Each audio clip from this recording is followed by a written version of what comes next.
Welcome to Nerds at Church, a podcast about nerdery and the Bible. I'm Pastor Kay, and I use pronouns like she and her. And I'm Pastor Emily, and my pronouns are they, them, theirs. In this episode, we'll discuss the first Sunday of Christmas, which this year falls on December 27th. One content notification for this episode is that in our conversation about the gospel, our third reading, we do talk about the prison industrial complex and the way it is tied into slavery and the Stanford experiment. Since we're not using a blog anymore, check out the episode description for links to the Bible passages and other references we make in this episode. Our deep dive today is on Anna and Simeon. This gospel passage that we're going to hear today, from the second chapter of Luke, includes Anna and Simeon, elderly prophets who we meet just this once in the Bible. Simeon is the one in this story who gets actual spoken lines, not terribly surprising for the Bible, and those verses inspired a piece of Christian worship music, which is often called the Nunc Dimittis, which in Latin means now you dismiss. And it's often sung at the end of a worship service or just after communion. Though these days it's more commonly encountered either in special worship services or in congregations that are very high church, very uber liturgical, because extra pieces of the service make the service longer, and so this is often removed for time's sake. There are many, many, many versions of this piece, and some of them are very emotional and important to people who grew up with them. For ELCA Lutherans, who remember before our current Cranberry hymnal, before that, there was the Green LBW hymnal, which I think of the three worship settings, one of them did have a Nunc Dimittis in it, which my church growing up usually skipped, personally.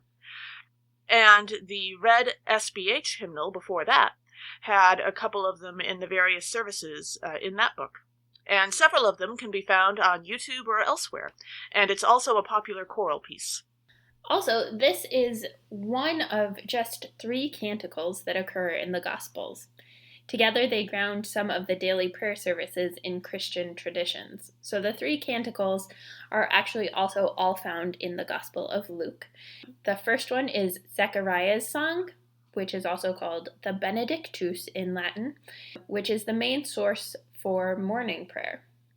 Mary's song, aka the Magnificat, which we talked about some on Advent 4, is the main source for evening prayer, which is particularly folks who are familiar with Holden evening prayer will be very familiar with how the Magnificat is stated in that service. And then Simeon's song, the Nunc Dimittis, which is the main source for night prayer, which is also known as Compline.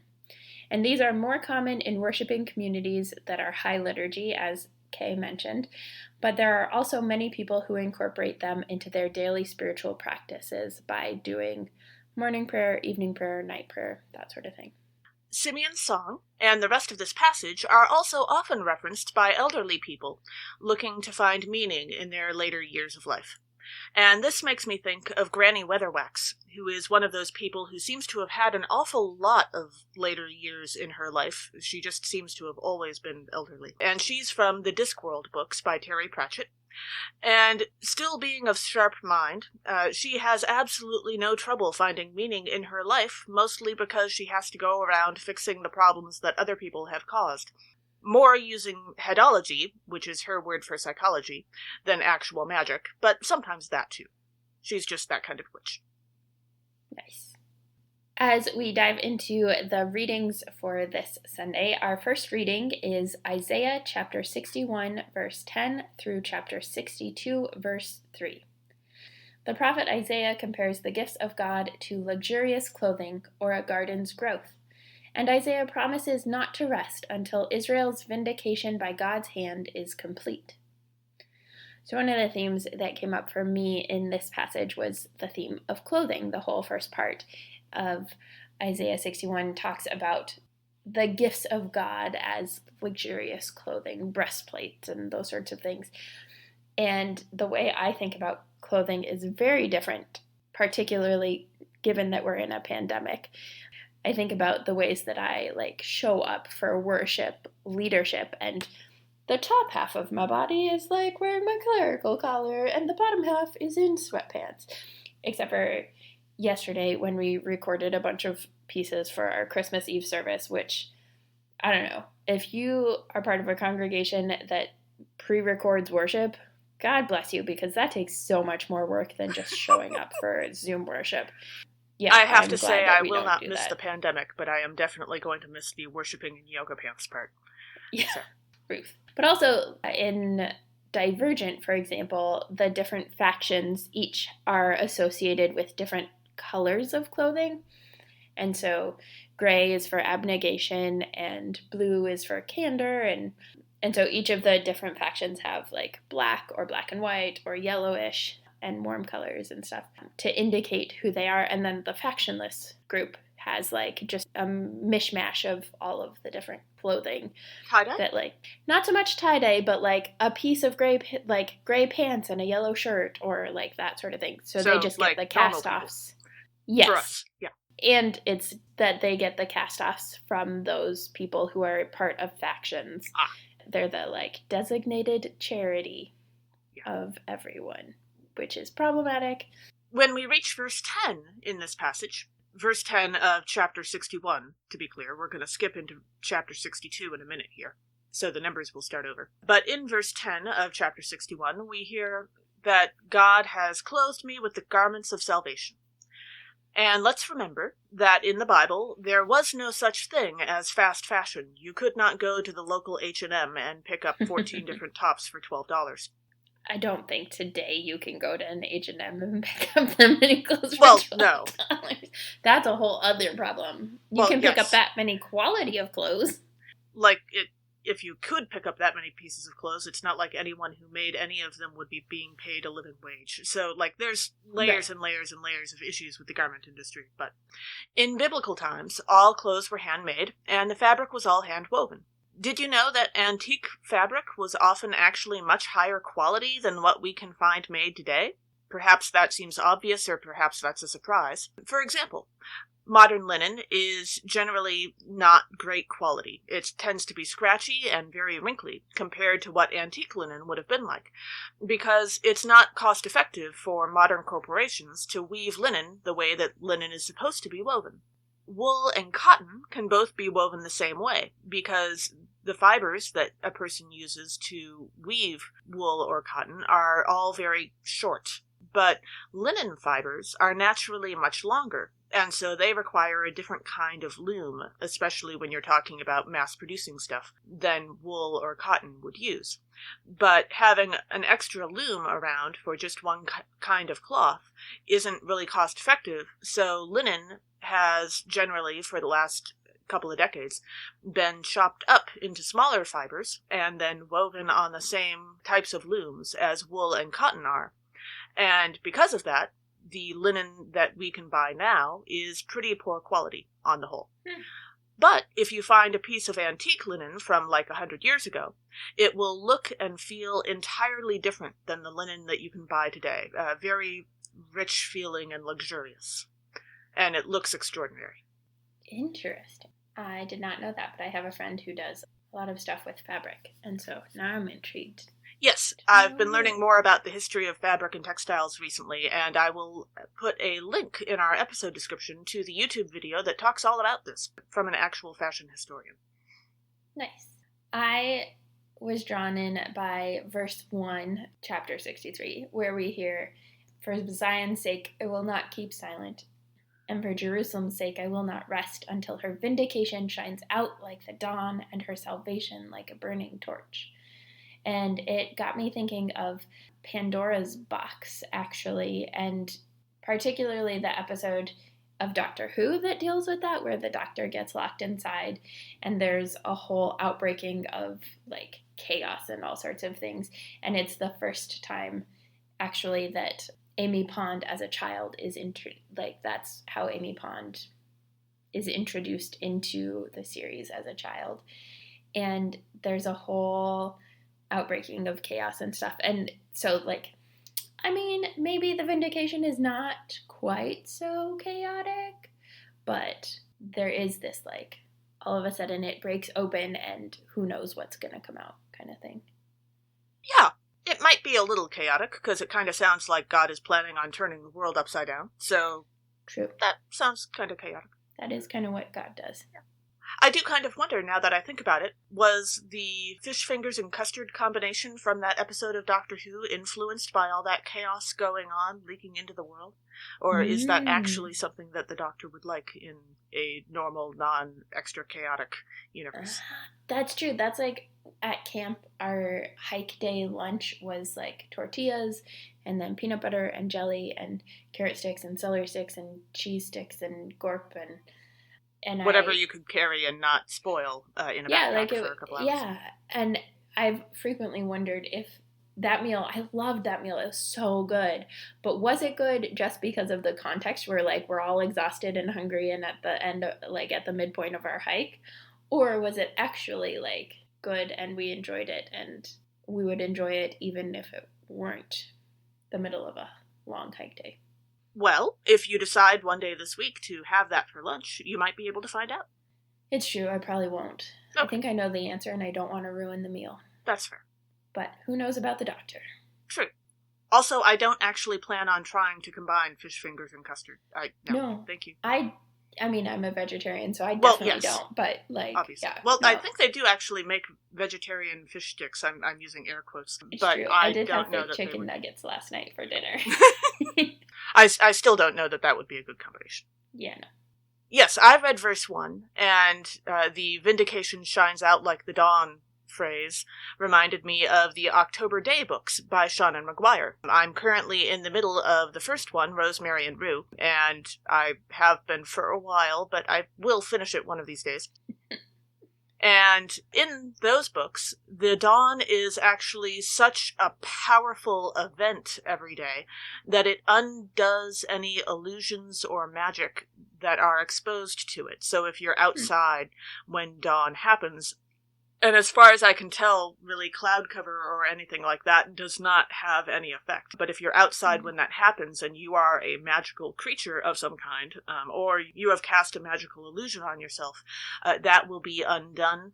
And the experience of the dawn is so strong and so visceral to many magical beings that they intentionally avoid being outside at the time of dawn. She describes it a couple of different ways, but it kind of sounds like an extremely cold shower that also gives you the screaming heebie-jeebies. So I don't think I would want to be outside for that either. But yeah, that sounds unpleasant. Yeah. In verse 2, we hear, "You shall be called by a new name that the mouth of the becoming one will give." And that, of course, naming always makes me think of, as a trans person in particular, the way that trans people receive new names. And it's not everybody does, right? Like, I still go by Emily, but there's this newness to names, which is really quite biblical when we think about Sarai to Sarah, Abram to Abraham, Jacob to Israel, that there's a biblicalness to receiving a new name and to the power and meaning behind that. But there's also, like, in Divergent, Triss and Four both take new names when they join their new faction, and it's a way of differentiating from abnegation, which they both came from, but it's also a way of, like, claiming their identity now. Or, like, in Doctor Who, there's one episode where River Song names the Doctor, which, like, nobody names the Doctor because it's the Doctor. But River Song, who's also a Time Lord, does name the Doctor, and the way that holds so much power for the Doctor and for the course of time and space and all of those things is really powerful. Right. And also, she gets a new name herself at one point, doesn't she? Yeah, she has multiple names. So, spoilers, her name given to her at birth is Melody Pond. And then through various translations of her name, so having her name written in the language of the Time Lords is part of how it becomes River Song, because it's written last name first. And so then pond becomes river and melody becomes song, and so then she becomes river song. And so it's this beautiful like journey of her song and the ways that it takes on new meanings for her. And a brief shout out to my friend River, who I was talking to about this passage, and so that is why there are so many Doctor Who references, because River is wonderful and helps me think of them. Our second passage for this episode is from Galatians chapter 4, verses 4 through 7. Paul explains that God sent Jesus, God's Son, to us as one of us in order to truly understand us and make us God's own children. So one of the themes for this passage is children, as we are becoming God's own children. But one of the things that popped up for me was this one episode of The West Wing.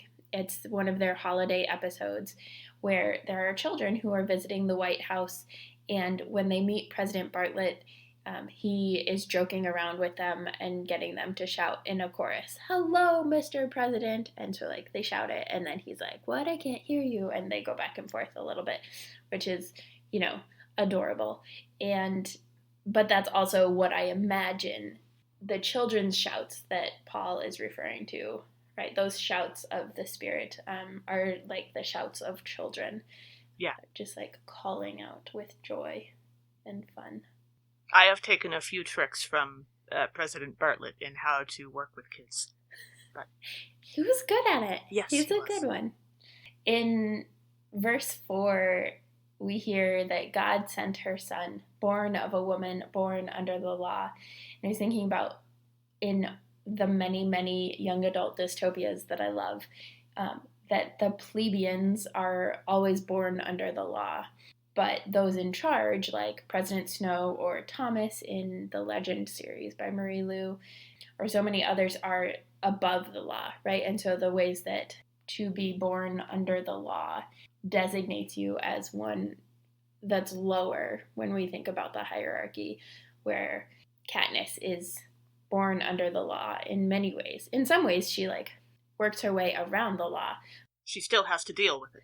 Mm-hmm. And the closest she comes to being above the law is after she's a victor in the games, after she's given this extra power that also comes with extra danger and stuff. But yeah, and for that matter, this is certainly not something you only see in fiction, but you do see it in fiction quite a bit. Mm-hmm. Because when I read this verse, I had a Emily young adult dystopia in Advent moment, and I immediately thought of an older, or perhaps just earlier young adult dystopia, The Giver by Lois Lowry, in which first Rosemary and then Jonas find the knowledge that they have too much to continue living under the law of their community, and need to escape, and they do so in very different ways.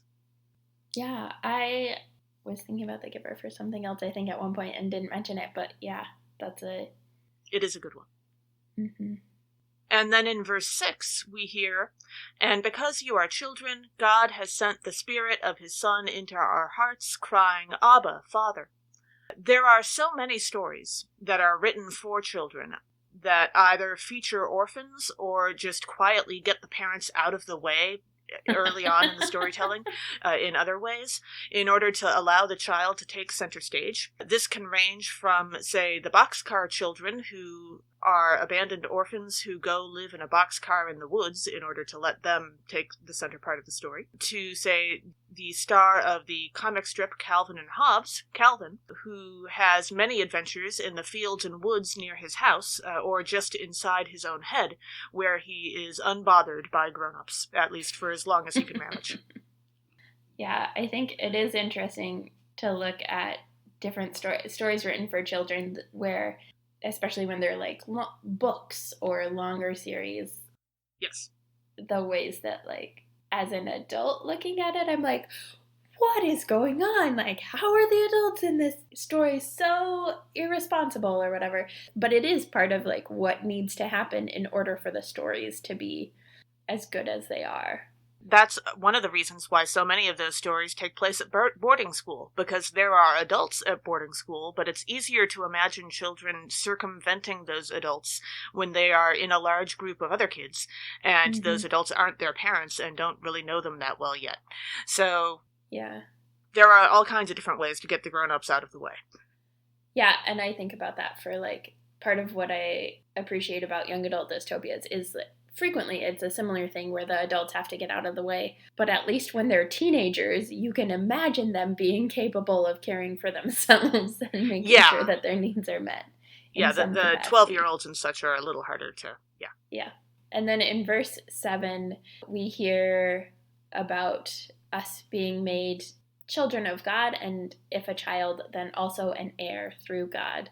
I have been watching a lot of holiday movies, especially Christmas movies lately, and so many of them right now are all about princes and princesses and inheritance-y things. It's ridiculous. Like, even the holiday calendar is an inheritance thing because she is given the calendar itself by her grandfather, whose wife, her grandmother, wanted to give it to her before she died. And so it's just this, like, yeah, the number of inheritance things is, I don't know what it is. Like, who inherits things these days? Like, you gotta have money and stuff to inherit things. Or, grandparents with a basement and an attic. That's right. Well, and there is, like, the difference between inheriting, like, things and inheriting, like, wealth. I have already inherited one set of silver, and I am definitely on the hook for eventually inheriting, I think, 3 different sets of china, because I'm the only grandchild on one side and the younger on the other. So I have no idea what I'm going to do with all of those. But that is a lot. I have inherited miniature carousel horses that my grandfather carved. They're like half-size carousel horses. I like that. I only inherited one. My brother inherited one. My mom has one. My aunt has, like, all of the kids / grandkids have one, I think. But those are, like, made by my grandfather and some of his miniature mansion dolls. Yeah, so far I've inherited a couple of pieces of furniture my great-grandfather made, but that's about it. But I'm sure there is much that is still on its way to me. I guess there is something to this inheritance thing after all. And it does seem like the holidays are when we discuss those things anyway. Because that's when we're getting together with family. Yeah, well, not this year. Well, usually, yes. But, well, and that's the other piece of those Christmas movies. That's the piece that I really get annoyed with the Christmas movies, is they're all, like, the meaning of Christmas is family. And let's be clear, that is not, in fact, the meaning of Christmas. At all. At all. It's in fact, you could call that idolatry. Yeah. But that's, like, what Christmas is about. But I do think that culturally, this time of year, there is so much that is built up around, like, traditions and remembering. And, like, I know my grandfather's birthday is the 21st of December, and so I always am particular about remembering him in this time. And my grandmother, on my dad's side, died on Christmas. And so, like, there are things for, like, remembering people that maybe that's part of the thinking about inheritance, that we're thinking about, like, the people that matter and the things that represent them. Yeah. Our gospel reading for today is Luke chapter 2, verses 22 through 40.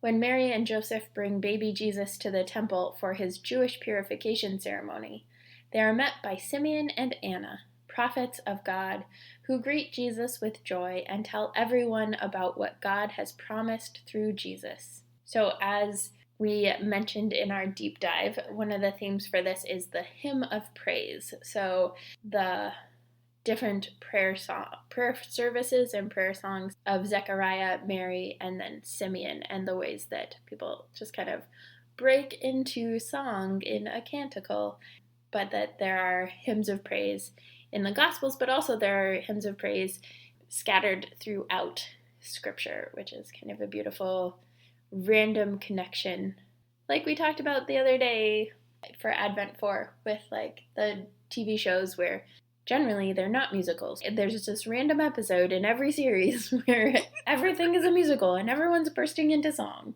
Or, I suppose, you could think of Gulliver, which was a fairly short-lived TV show. It had a couple of seasons, but it was actually a musical. There was at least one and usually a couple of songs in every episode. It was pretty fabulous. I really enjoyed the first season. Nice. Glee also would be yes, one of those things, because, show choir. But in Glee, when people break out into song, it's specifically for performance or practicing or something, right? Like with Gallivant, no, they're literally just breaking into song. It's not always. Okay. There are some that are like intentionally connected to that, but some are like walking down the hall singing a song or whatever. Okay. To be fair, I've known show choir people and they do that, so. Right? In verse 24, we hear about Mary and Joseph coming to the temple, and they offered a sacrifice according to what is stated in the law of God, a pair of turtle doves or 2 young pigeons. So it's the 2 turtle doves and a partridge in a pear tree. Right? I mean, I know how you could offer a partridge as a sacrifice. Would you have to burn the tree? Is that how that would work? I don't know, but do you think that this is where the 2 turtle doves comes from? Possibly. There are weirder things. Right? 2 turtle doves sounds a lot better than 2 young pigeons. It doesn't quite have the same syllable. Now I'm wondering where the 3 French hens come from. And, why are they French? I don't know. Right? I don't know. Is that, a type of hen? I know that there are Rhode Island Reds and things, and so... Oh, I bet it is, a type of... I bet it is. Just like a turtle dove is a type of French dove. accents. Oh my gosh. Can you imagine them, with a little scarf and a beret? And, hanging out with Pepe Le Pew? That would be fantastic. Here I was thinking about, the partridge in a pear tree. I've seen a picture once of, an actual partridge of the, family, the musical family. And they're, yes. The, face is superimposed on a pear tree. We might share that on social media. Who knows? You never know when David Cassidy just may show up out of nowhere. Truth. In verse 26, we hear that it had been revealed to Simeon that he would not see death before he had seen the Lord's anointed. So prophecies like this can be kind of dangerous, especially when people take them seriously. They can lead people to do incredibly risky things or strange things. For example, in fanfiction, there is a relatively new genre of stories where the stories are set in an alternate universe where soulmates exist and are taken seriously. And in some of those stories, you have to meet your soulmate before you can die. And therefore, people who haven't met their soulmate yet will take on incredibly risky tasks, or will go, explore a thing because they know they'll come back because they have to meet their soulmate, or something like that. But then, of course, there's the question of, do you really know if you've met your soulmate yet? What if you met your soulmate and you didn't realize it? There are a whole bunch of different ways those stories go. But if you don't recognize your soulmate when you meet them, all sorts of extraordinary, terrible things can happen. And so I don't know if we can know, if we would recognize our soulmates if we met them. But Simeon, at least, certainly recognized Jesus when he met Jesus. So, let's be real. If I have met my soulmate, I have not recognized them yet. Otherwise, I would not still be single. I like to think I've met mine. Yeah, well, you're also married, so that's probably a good thing to bank on. And for the record, I was referencing my husband, not yeah. No, that would be weird.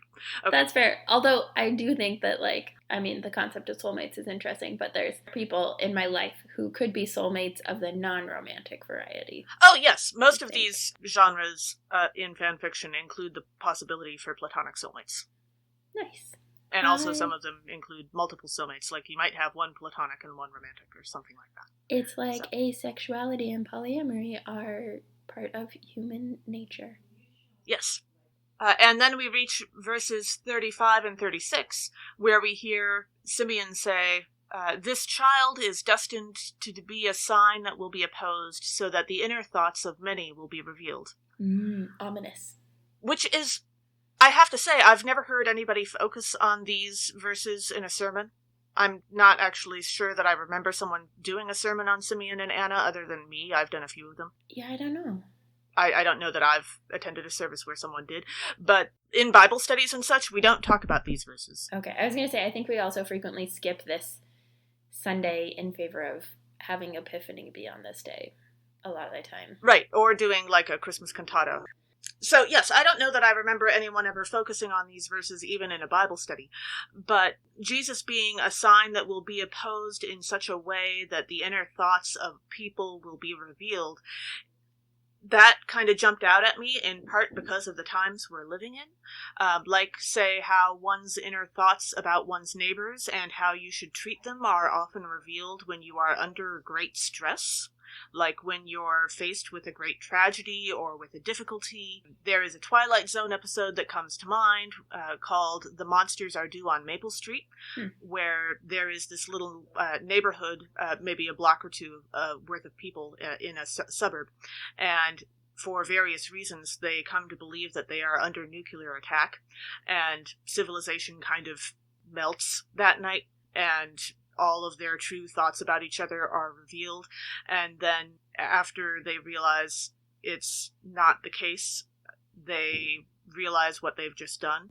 Or, for that matter, if you're living in a pandemic, you get to find out what all sorts of people think about how you should treat your neighbors when you're under stress and possibly a danger to them. Yeah, that's interesting, because I think that reminds me of the prequel for Hunger Games of The Ballad of Songbirds and Snakes. Snakes and Songbirds, one of the two. It does President Snow's, like, growing up and how he got involved with the Hunger Games and how the Hunger Games really caught on.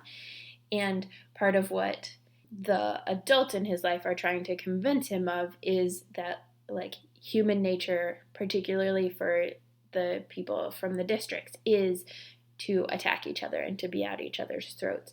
They presumably prove this by, like, starving people and giving them one option to save their life, and it's by killing all of the other people. And there is this sense that, like, this is human nature, but really it's like there are so many extra stresses and fears and scarcity of food and life that go into getting people to fight, that, like, if they actually had their needs met, they wouldn't be fighting with each other, but because they don't, they're fighting with each other. And I think about that with the Twilight Zone episode too, that, like, there's this intense amount of stress. So it's not that, like, human nature is revealed, it's that when we put people under pressure, it brings out many times the worst of people and not necessarily the best. Sometimes the best, but, like, a lot of times it's the worst of people because we're scared. Yeah, I think also that might have something to do with whether or not you've been taught how to act when you're under stress or scared.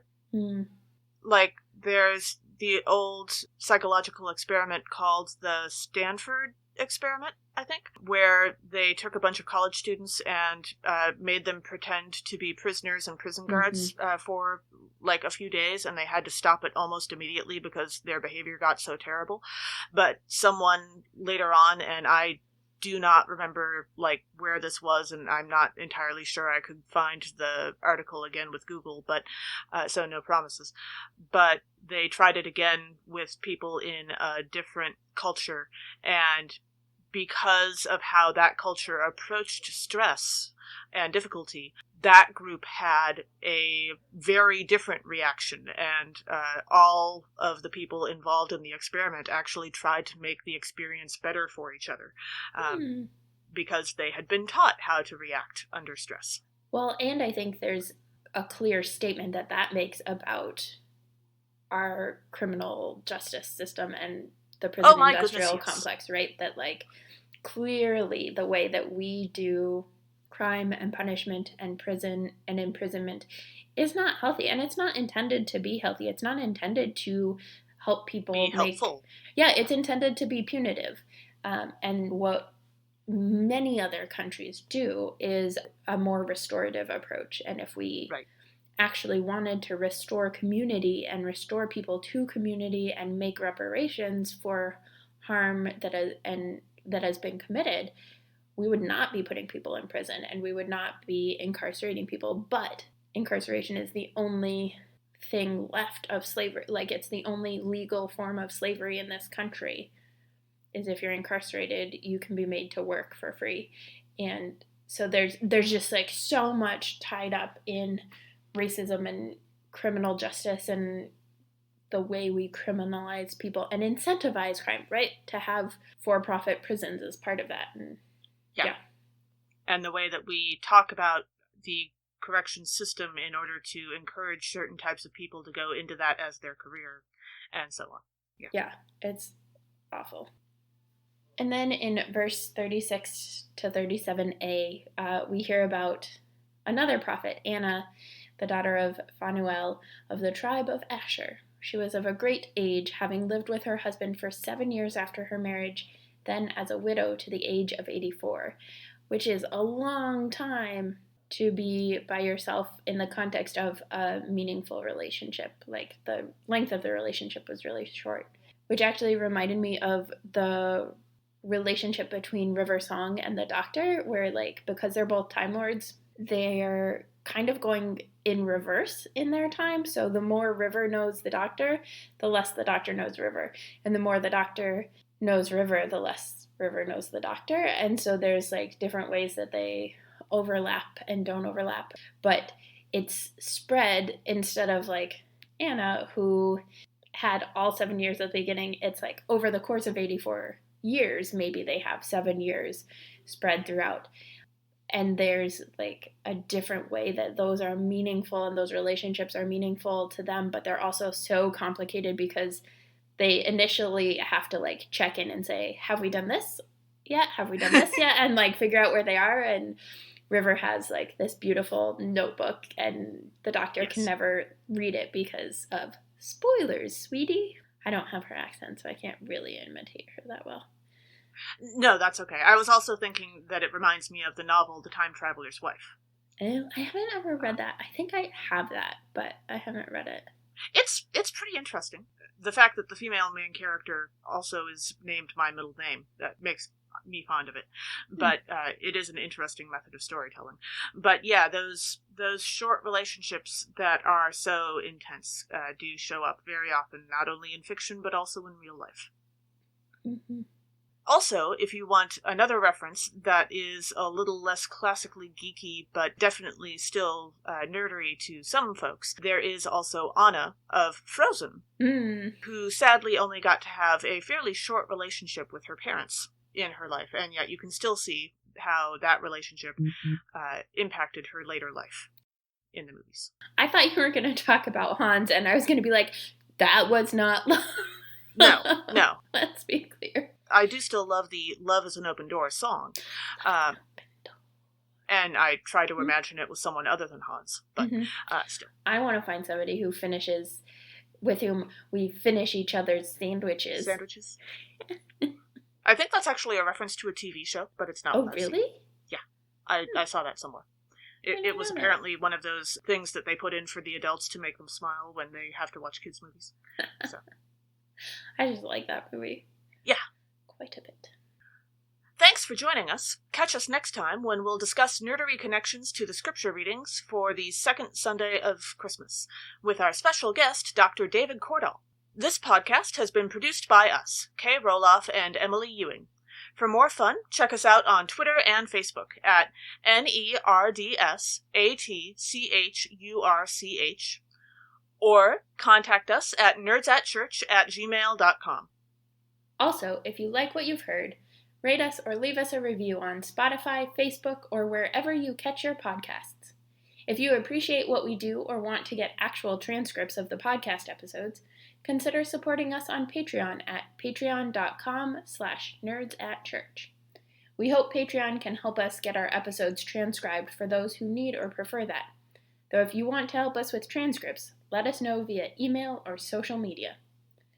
As the ancient Christians said, Pax vobiscum.